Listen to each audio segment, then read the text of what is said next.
सीधी तस्वीर आपको दिखाते हैं। मिदनापुर में रैली चल रही है अमित शाह की। जबरदस्त तरीके से लोगों की भीड़ है।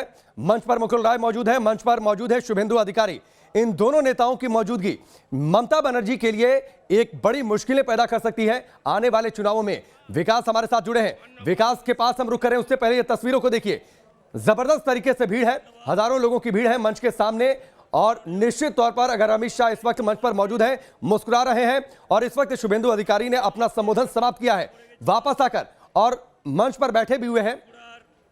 विकास हमारे साथ जुड़े हैं। विकास, जिसका जिक्र हम थोड़ी देर पहले कर रहे थे, मुकुल राय के जाने के बाद ठीक है, जो कागजों का कामकाज था वह मुकुल राय ज्यादा संभालते थे, वो दबाव हो सकता है ममता बनर्जी मैनेज कर ले जाती, लेकिन शुभेंदु अधिकारी का छोड़ना, जिनका वोट बैंक के बीच में जिनकी पैठ है, जिनकी लोगों के बीच में पैठ है, 50 से ज्यादा सीटों पर जिनका असर है, इन दोनों का एक साथ काम करना, मुझे लगता है इस वक्त अगर ममता बनर्जी कुछ भी सोच रही होंगी तो वो इसी कॉम्बिनेशन के बारे में सोच रही होंगी कि इसका तोड़ आने वाले चुनावों में कैसे निकाला जाए। ये बिल्कुल सही कहा आपने कि ममता बनर्जी बिल्कुल सोच रही होंगी, क्योंकि हालांकि उन्हें जब मुकुल राय का झटका मिला था तो उसके बाद उन्होंने बयान दिया था कि इससे कोई परवाह नहीं करती, लेकिन अब उनको परवाह है और परवाह कर भी रही है, क्योंकि जैसे ही उनको जानकारी मिली कि अब वो पश्चिम मिदनापुर की रैली में बीजेपी दामन थाम लेंगे तो उन्होंने आपात बैठक बुला ली थी। एक चीज यहाँ ध्यान देने वाली बात है कि मुकुल राय हो चाहे शुभेंदु अधिकारी हो, ये दोनों लोग जो ऐसे हैं कि जो टीएमसी के संगठन को इन लोगों ने खड़ा किया है और ये टीएमसी के शिल्पकार रहे हैं। ये सब जानते हैं कि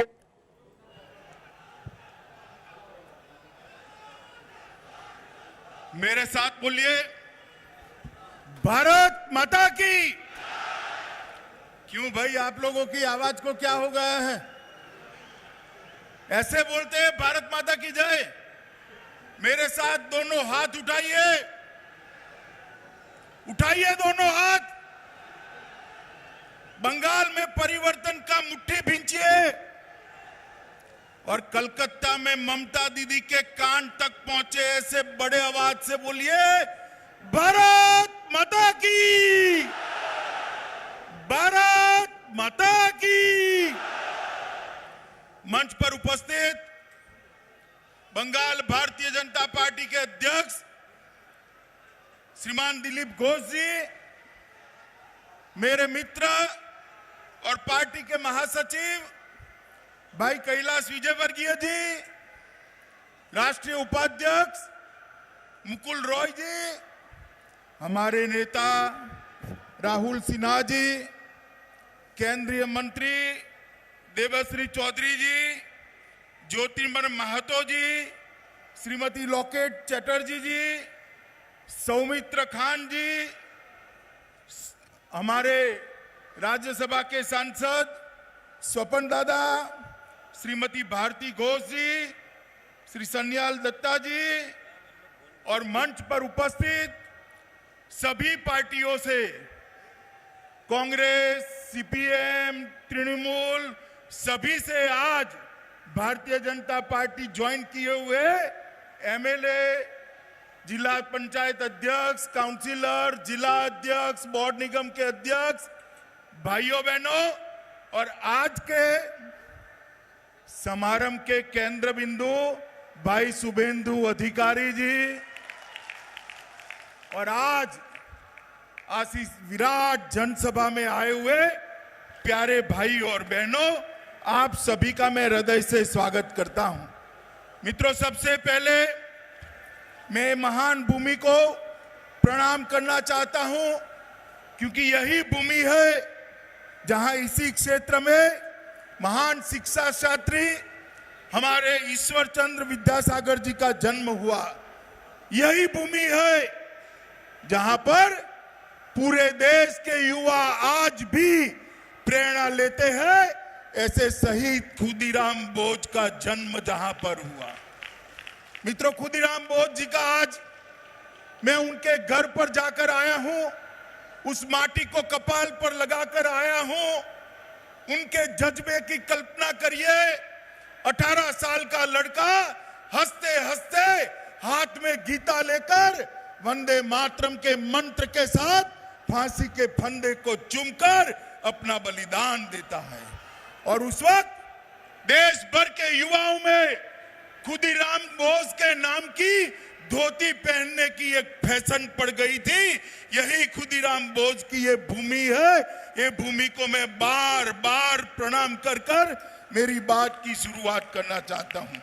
मित्रों, मैं यहां पर पूर्व मुख्यमंत्री अजय मुखर्जी, पूर्व सांसद सतीश सामंत और हमारे जनसंघ के पूर्व सांसद दुर्गाचरण बैनर्जी को भी याद करना चाहता हूं।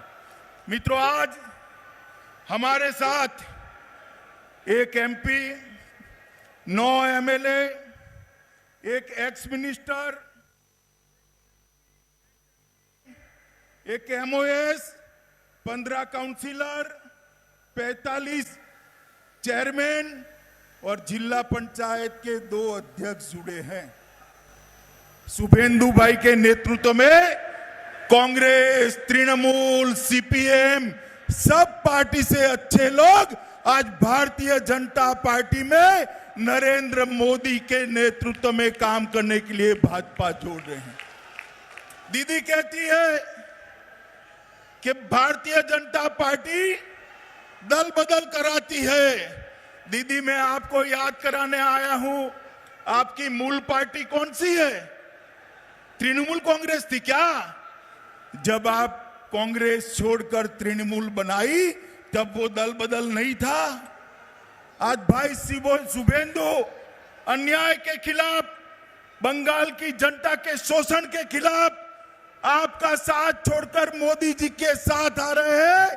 आपको दल बदल लग रहा है दीदी, मगर दीदी ये तो शुरुआत है।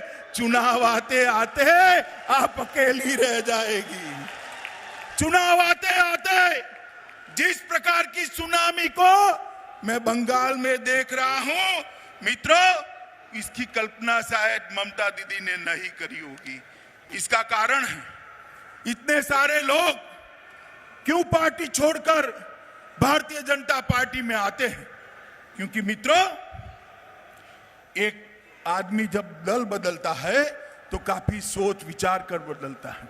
क्योंकि ये जो लोग आ रहे हैं वो मां माटी मानुष के नारे के साथ निकले थे। नारा किसी भी पार्टी का हो बुरा नहीं होता, मगर आपने क्या करा? मां माटी मानुष के नारे को तोलबाजी, तुष्टीकरण और भतीजावाद में परिवर्तित कर दिया। ये 10 करोड़ बंगाली लोगों का भविष्य आपको नहीं दिखाई पड़ता है। ये करोड़ों युवाओं का भविष्य आपको नहीं दिखाई पड़ता है। आपकी नजर में अपना भतीजा है, कब इसको मुख्यमंत्री बना दे, कब इसको मुख्यमंत्री बना दे।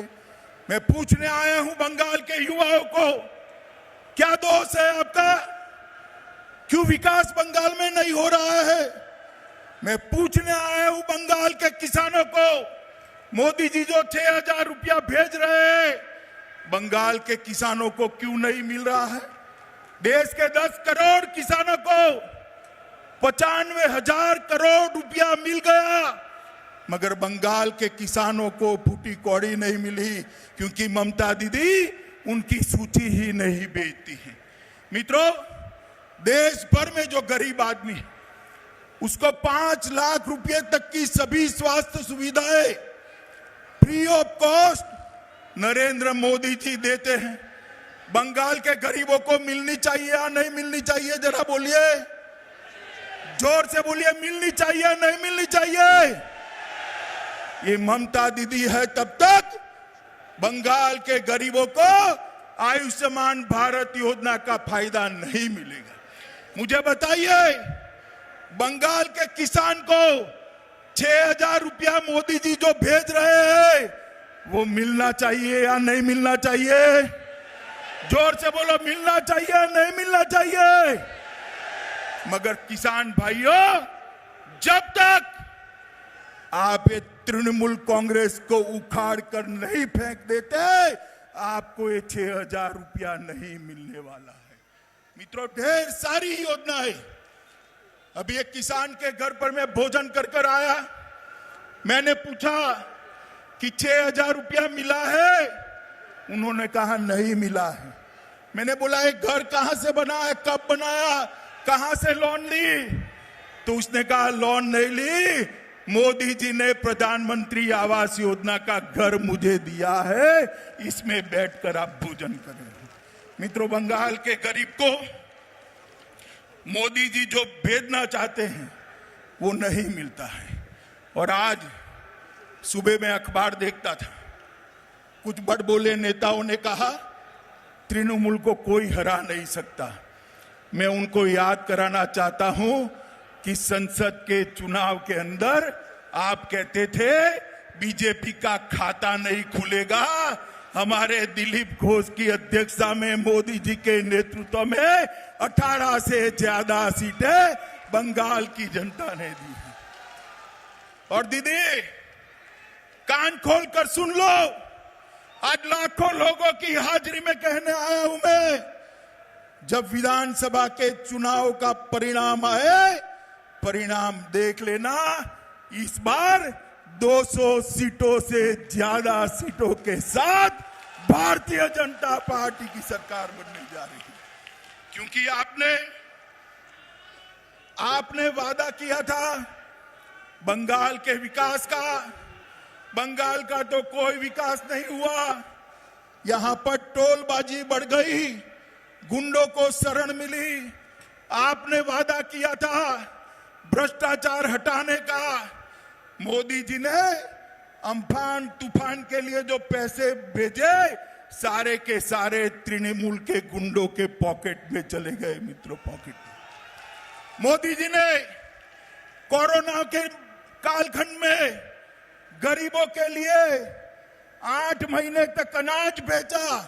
सारा का सारा अनाज तृणमूल के गुंडे चपत कर गए, बंगाल के गरीबों को नहीं मिला। हाईकोर्ट ने ऑर्डर करना पड़ा कि इसकी सीएजी से जांच हो। ममता दीदी, शर्म आनी चाहिए आपको, शर्म आनी चाहिए। गरीब के पेट का अनाज आपकी पार्टी के कार्यकर्ता लूट कर ले गए हैं। इसलिए आपको बंगाल की जनता नहीं चाहती। मित्रों, अभी अभी हमारे पार्टी के अध्यक्ष श्रीमान नड्डा जी आए थे। उनके गाड़ी के कॉनवे पर बड़े बड़े पत्थर मारकर हमला किया गया। दीदी, क्या आप समझती हो कि इससे हम डर जाएंगे क्या? हमारे 300 से ज्यादा कार्यकर्ता की जाने गई है। मगर दीदी सुन लो, जितनी हिंसा करोगी भारतीय जनता पार्टी का कार्यकर्ता इतनी जोर से आपका सामना करेगा।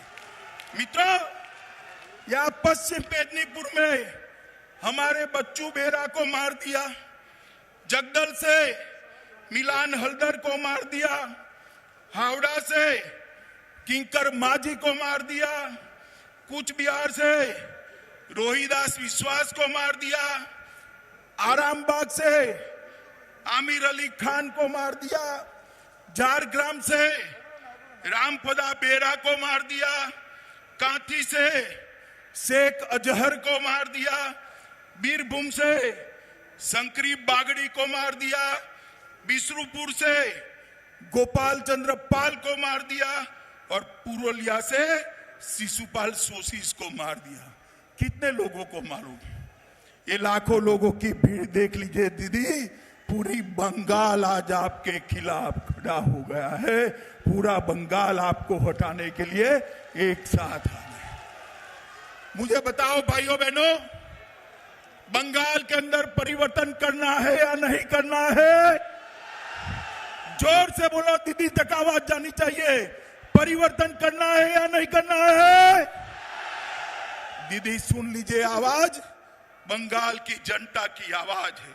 मित्रों, मैं आज ज्यादा बात करना नहीं चाहता, आपको सिर्फ इतना ही कहना चाहता हूं, बंगाल के किसान की समस्या का हल मोदी जी के नेतृत्व में भारतीय जनता पार्टी की सरकार बनाना, बंगाल के मजदूरों का समस्या का समाधान मोदी जी के नेतृत्व में भारतीय जनता पार्टी की सरकार बनाना।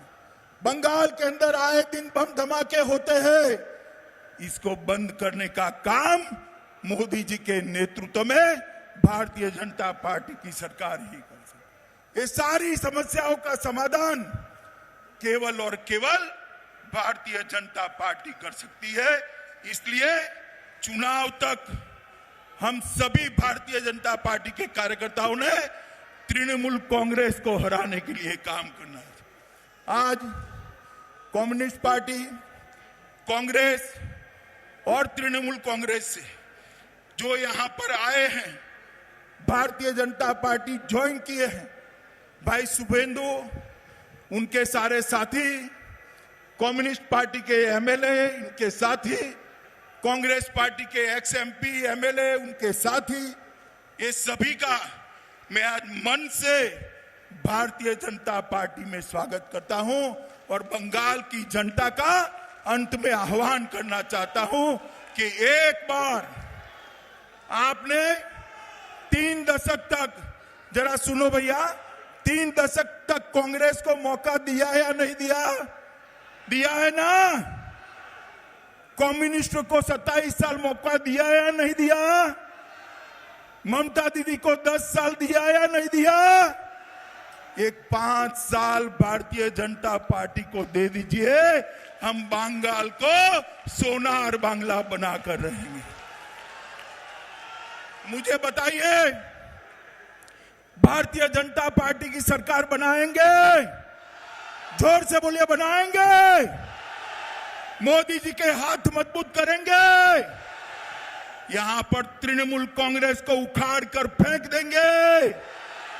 तो मेरे साथ दोनों हाथ उठाइए, उठाइए दोनों हाथ,